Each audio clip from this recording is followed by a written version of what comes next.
Ladies and gentlemen, from the channel that now has 3 million subscribers, Thomas and James from Ready? Throttle. Here we go.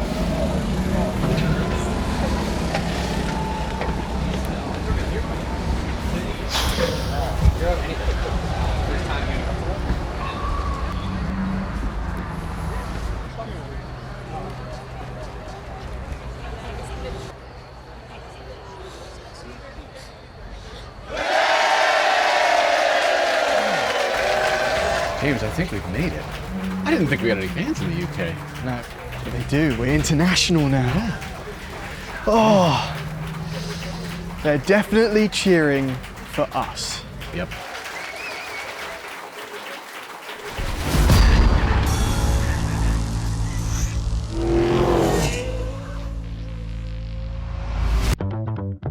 Okay, so for our 3 million subscriber special, thank you all for being part of the journey, by the way, we took ourselves and the team to the UK.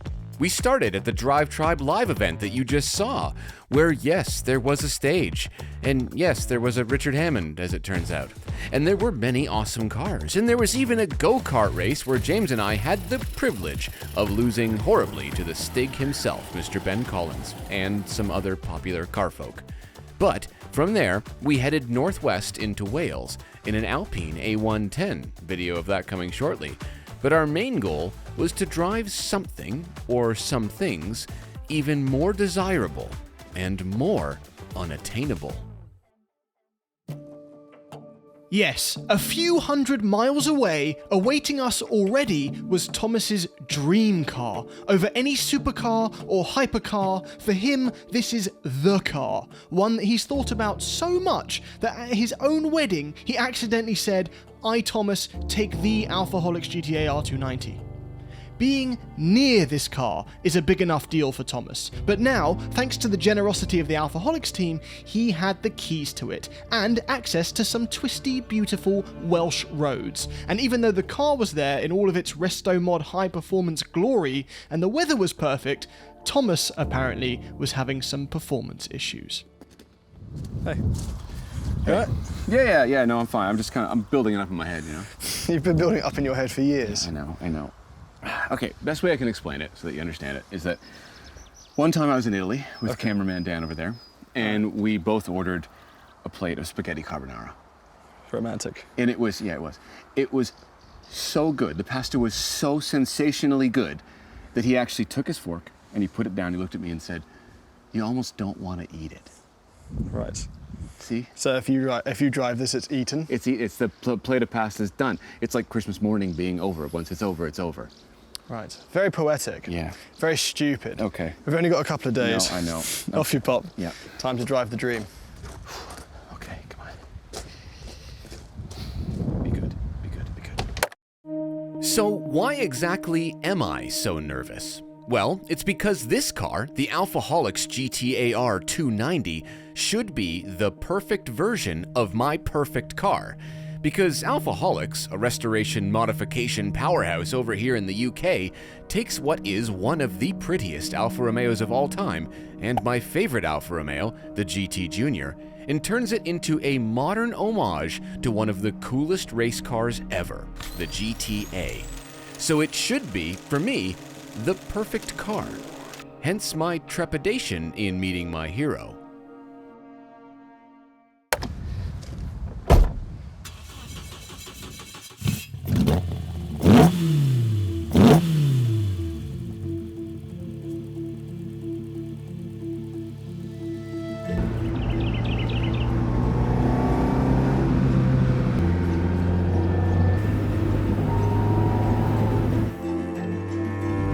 Okay, let's take it easy. Just nice and slow, through a little town, keeping the revs chill.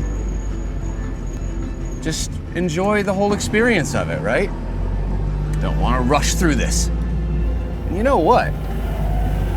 Kind of right off the bat here, this doesn't really feel that different to my Alfa Romeos. I've got a 1970 GT 1300 Junior, and I've got a 1972 Alfa Spider. And this, I don't know, it just kind of feels like a brand new version of that. So we kind of have to ask ourselves, why does a GT-R 290 built to the latest spec now cost some $550,000 US more than my old Alfas?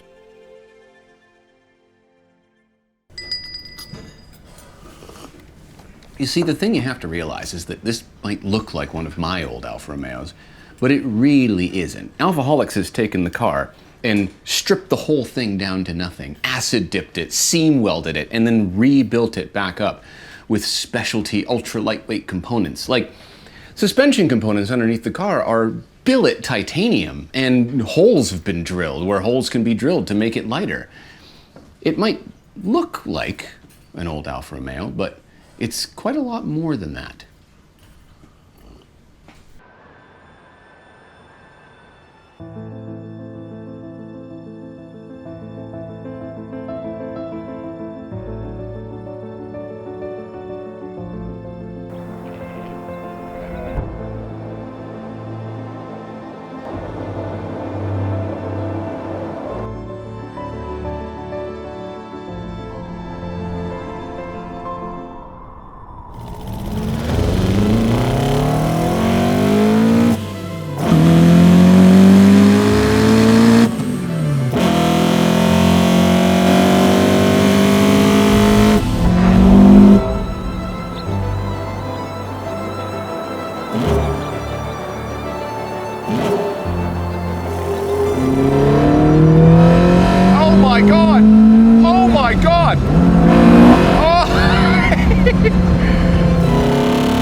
This car.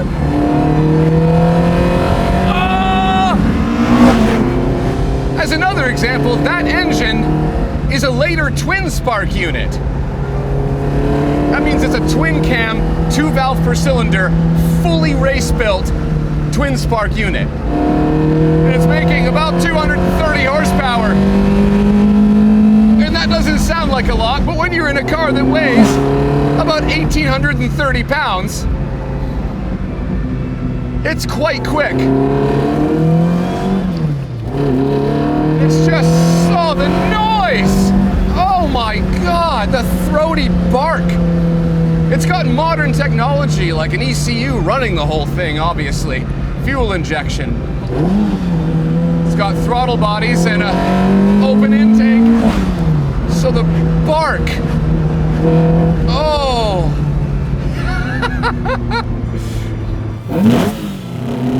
And that gearbox, it feels like mine, but better in every way because every millimeter of it has been gone over.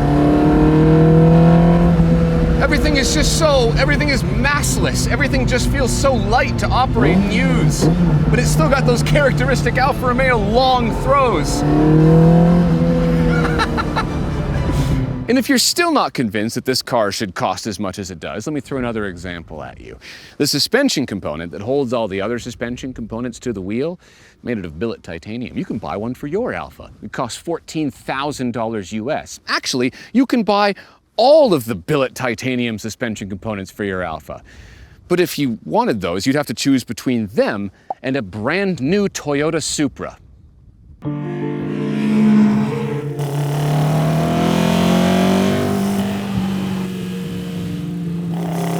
So, whoa! It's so playful. Oh my God.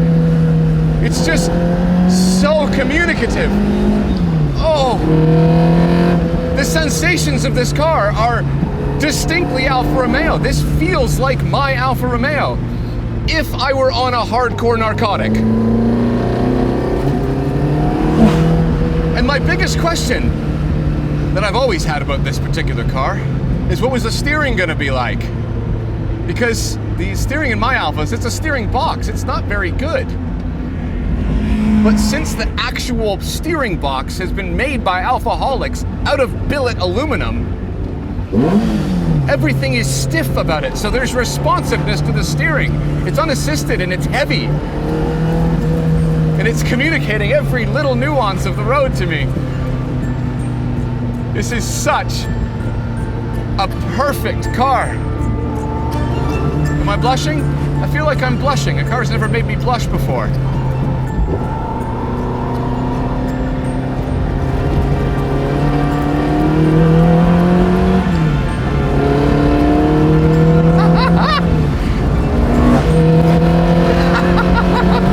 This is the most fun I've ever had driving a car. Straight up. It's so sensational. 4,000, 5,000, 6,000, 7,000. 7,000? That's cute. This revs to a little bit more than that.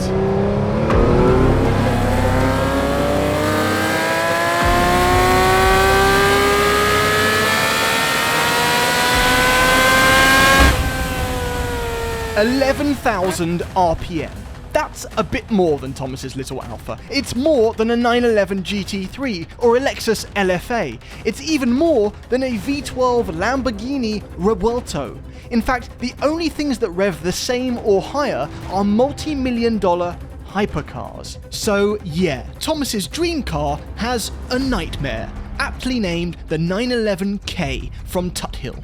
It has the same lightweight philosophy as the Alfa. That is, this is a 1972 911 that has been completely rebuilt from the ground up, with its steel underpinnings complemented by carbon fiber body panels and very expensive titanium mechanical components, meaning it also weighs just over 1,800 pounds, except instead of a pithy 2-litre 4-cylinder with a horsepower figure in the low 200s, it has a 3.1-litre flat 6 pumping out 350 horsepower. That is a significantly higher power to weight ratio than a modern day Turbo S. Also, unlike the GT-R, this dream machine is based on a 911. That means it's automatically better than anything else. Am I right, Richard? Well, actually, no. I've always been more of a Alfa guy. It's the Italian. Yeah, that's not mine. I don't know. That's good. It was just here. It's just I'm leaning on it. Depending on that, I could have It's the sworn. Italian vibe. It does something.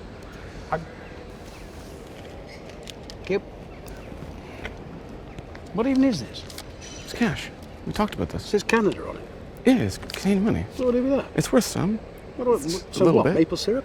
Is that a tenth Yeah. of a moose I buy with it? Yeah, it's like liquid gold, man. What am I going to do with it? I've betrayed my integrity. Get out. Am I gonna... Yeah, well, I think this is pretty cool. And there's no better way to shut up the haters than just drive the thing.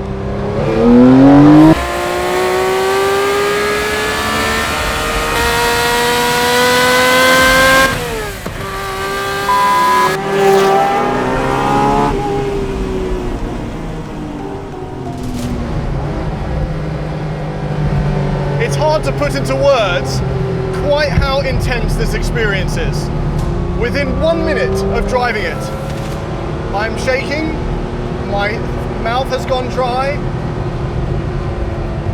and I feel hot.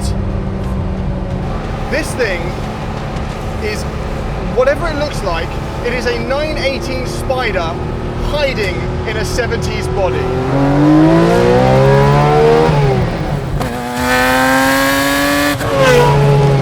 I've got so much grip generating at the back that I literally just have to hold on for dear life, drop a gear, and straight up disappear into the distance.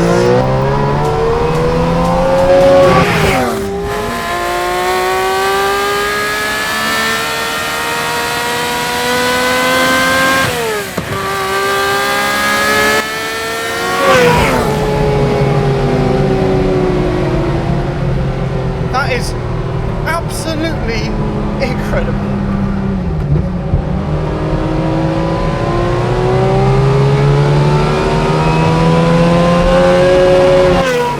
It's only when you drive a car like this that you can find out how many faces you're able to actually make.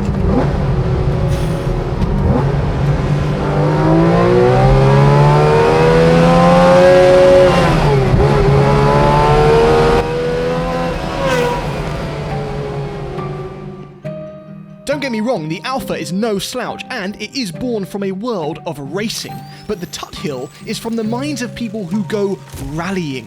Ergo, people who have lost their marbles so officially it's been certified by a notary. And though this 911K doesn't produce enough of a flame from its exhaust to burn its own bumper, like you may have seen from an earlier state of tune elsewhere, it apparently can still make some that can be seen at night. But perhaps more importantly, it still has the personality of a superbike. I spoke to Richard Tuthill, the creator. He said when standing next to this car that oftentimes you get out of a car and you wonder why it's special, and then you weigh it. And I absolutely love that quote, and when he said that on the release of this car, I posted that as an Instagram story, because the lightness is, I would say it's everything, but paired with this engine, it is a hypercar experience. This really, I'm not kidding, this really feels like a 918 Spider. And suddenly, the money starts to make sense, because there is no new car that I've driven that doesn't have a hypercar status that creates this level of sensation. This just looks like a normal old Porsche. How is it able to do that? The answer is, this is sort of the only standard piece of kit in this entire engine bay. The rest has been made with cutting-edge modern science and materials. Apart from this is flax carbon. And I asked Mr. Tuthill what that's made of, and he said, and I quote, "corn and shit." So, we've established it can do the crazy numbers, but I think a bigger question is, how long is that going to last? Because most engines that hit 11,000 RPM do it once when you money shift from 5th gear to 1st gear. So I asked him about that too, and he said, don't worry, if there's an issue, call me. And if that's not enough from the man who put his own name to this car, he also said, it comes with a little bag of fuses.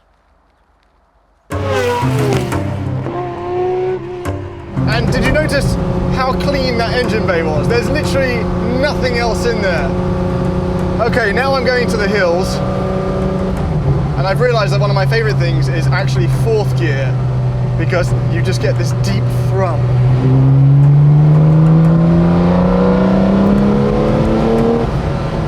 And there's still so much torque, thanks to that 3.1 litre.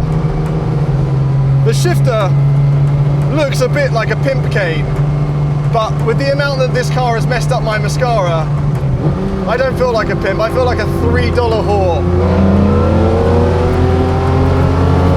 Now this is the era of 911 where the level at which the weight is over the rear meant that it loved to swap sides. So I'm going to try and be a little bit careful, because I have enough humility to know that this car can do things well beyond my skill level.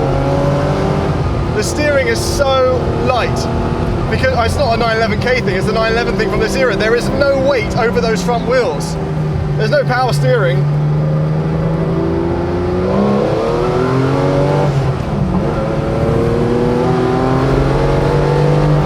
This is an exquisite vehicle.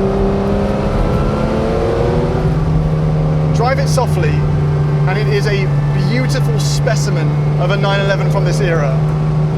Drive it hard, and it becomes a hypercar in terms of thrills. I don't know what bigger compliment I can give to a car than that. If I accidentally do hit a sheep, it will be like being killed by Excalibur. That sheep will go straight to Valhalla or something. It can be scary though, it can be scary. I'm so aware of the weight balance here, on and off throttle. The skill floor to drive this is surprisingly lower than you would think, but the skill ceiling is atmospheric. You can drive this for 5 years and still have more to learn about it. No question, this is one of the most special cars I've ever driven. There's so much feedback coming through the wheel as well, look. Communicates everything. This car's ability to be so delicate, but also so fatal if you drive it like a moron. It's like going to a sushi place and having one of those really high-end pufferfish, poisonous fish things. If you do it wrong, it will kill you. But do it right. And it's an experience that no one else on earth is experiencing in that moment.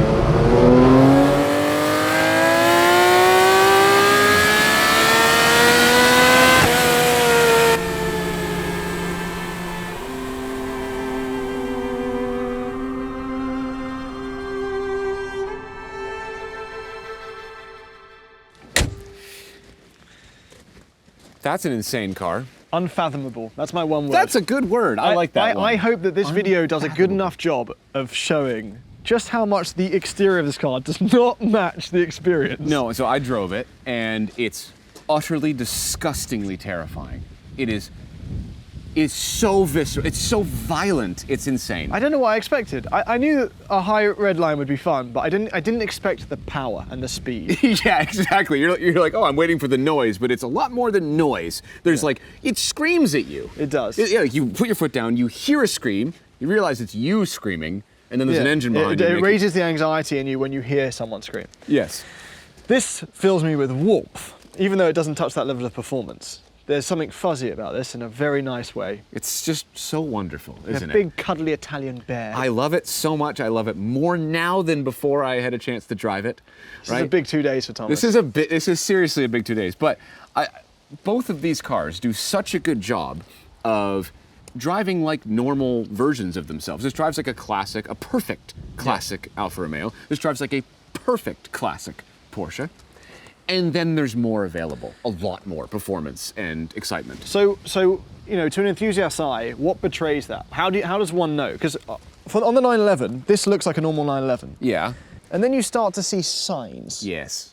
Like this logo. The carbon fiber is squeaking through. Yeah, and even on the wheels. Yep, because they're carbon fiber as well. And the roll cage. And then you're like, But I don't think the 911K logo, to those who don't know, that doesn't look like anything. It's not gold, it's not red. That's why it's so perfect. Because it makes you go like, oh, the K, I don't remember the K. What trim is that? That's what that looks like. It's the most subtle, like the exterior versus the interior experience is so different in this car more than anything I've ever driven. What about the Alfa? This, because you got a GT Junior. I do have a GT Junior, but I have a flat nose. This is a step nose. I have a later car. This is an earlier car. Yeah, this one's constantly got the bonnet open. No, it's not open. This is the step nose. It's the famous bit. The headlights are a little bit further in.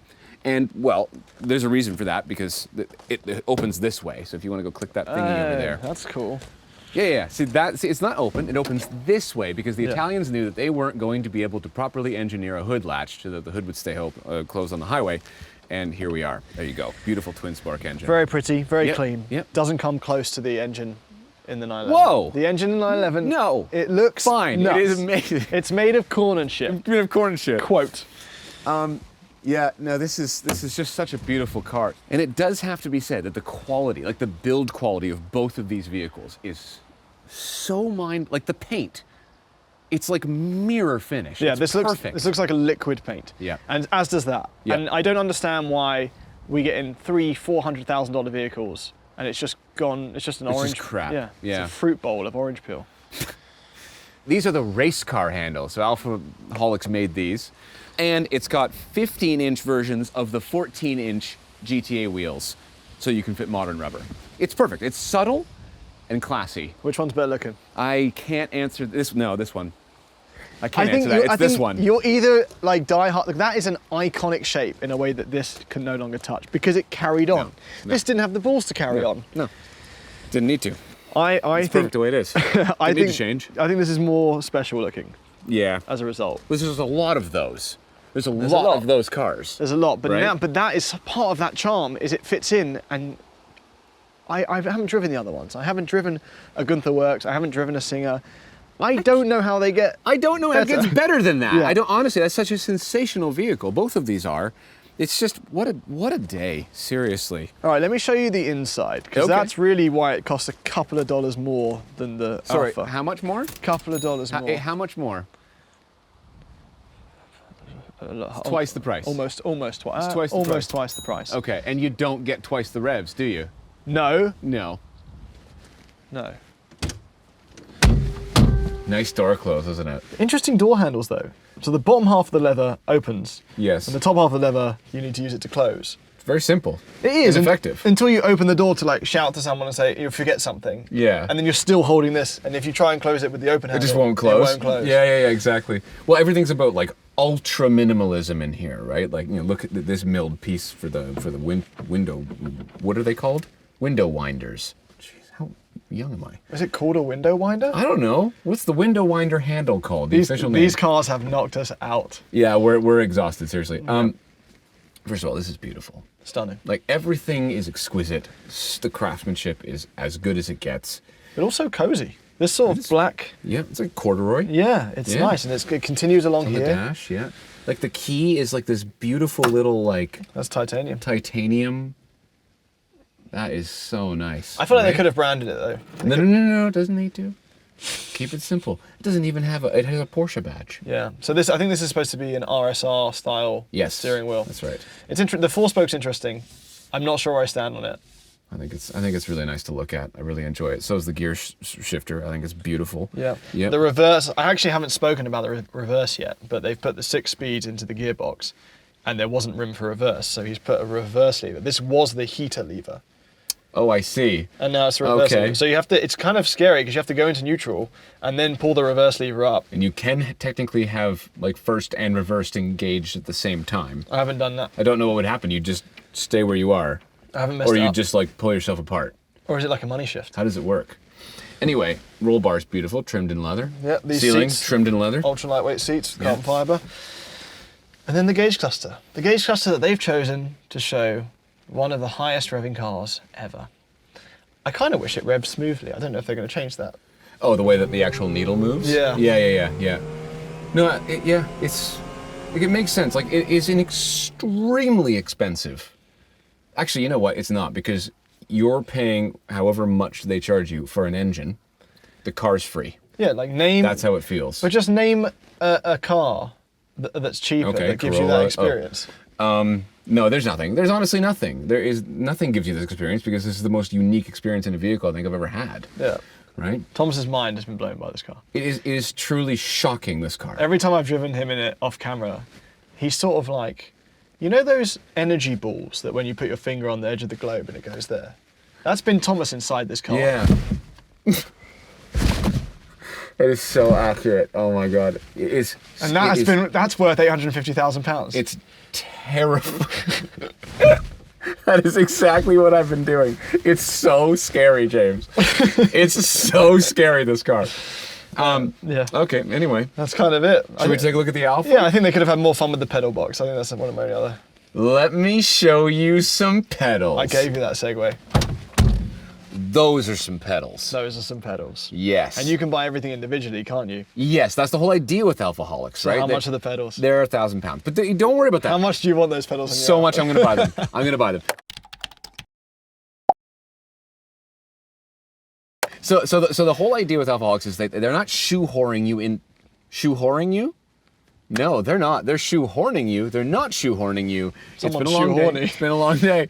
They're not shoehorning you into buying a GT-R 290. You can build your own version of the car. It's not exactly under duress though, is it? Because if you build your own version, you don't get a GT-R 290, and the GT-R 290 is one of the most desirable cars in the world, if not the most, according to this man next to me. No, it is, but I don't have this many £100,000 to spend. So I have to build my own, and they'll support that. All the parts that you can put on one of these cars, you can buy and put on your Alfa. Right? It's nicely outfitted in here. Yes, it's beautiful. It's simple like the 911 is though. Yeah, well, it is. This is very much like kind of like a track car spec build, right? Right, This has got a full roll cage. It's got the Alcantara, right? These are, I think they're Recaros, and they've been fully retrimmed in a custom leather, just like the door panels, which the doors are so light, by the way, in both of these cars. Like, what, 4 pounds? Yeah, I it's think 2 kilograms, so just over 4 pounds. Yeah, but the thing about Alfaholics is that, and well, any of these resto modders, is that you can do whatever you want. If you want a pink interior, they might scoff at it, but you could do it. I don't know if there is. I know there's 100 shades. Okay, maybe there is in pink. I like this shifter. The shifter's really nice, isn't it? Yeah. Yeah, the throws are massive. I don't know, this is obviously an incredibly stunning vehicle, but this is more of a demonstrator car for all of Alfaholics' performance parts, right? Some of the more recent builds are even fancier inside. Yeah, because that goes back to our question before: is what happens when you spend more? I don't think that there is more in the Alfa world, but there is definitely more you can spend somehow in the 911 world. I don't understand where it goes from there. I do not comprehend. That just means it, I'm honestly. curious. I'm to find so out. curious to find out. Yeah. But this is peak Alfa for me. I was going to say the biggest thing today is you just drove the dream car you've mentioned in pretty much every sofa chat we've ever discussed and any video to do with Alfa. Yes. And it has completely exceeded my expectations in every single way. Isn't that nice? There you go.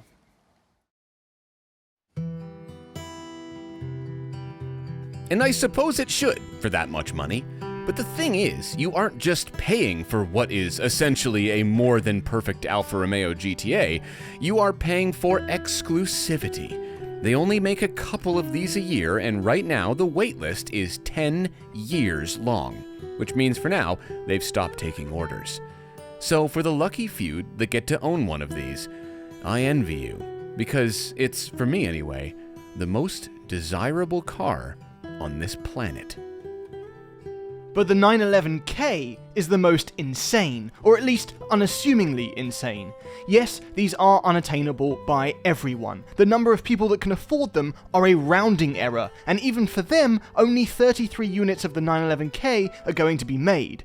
But despite how stupidly unreachable these resto mod reimagining things are, we can't shake that every time we try one, it tells us that if we won the lottery tomorrow and had to only buy one special car, we'd kick aside any of the supercars, and our first port of call would be to line up all of the resto mods at the top of a mountain, somewhere that has a 12-hour-long sunset, and have the best shopping day of all time.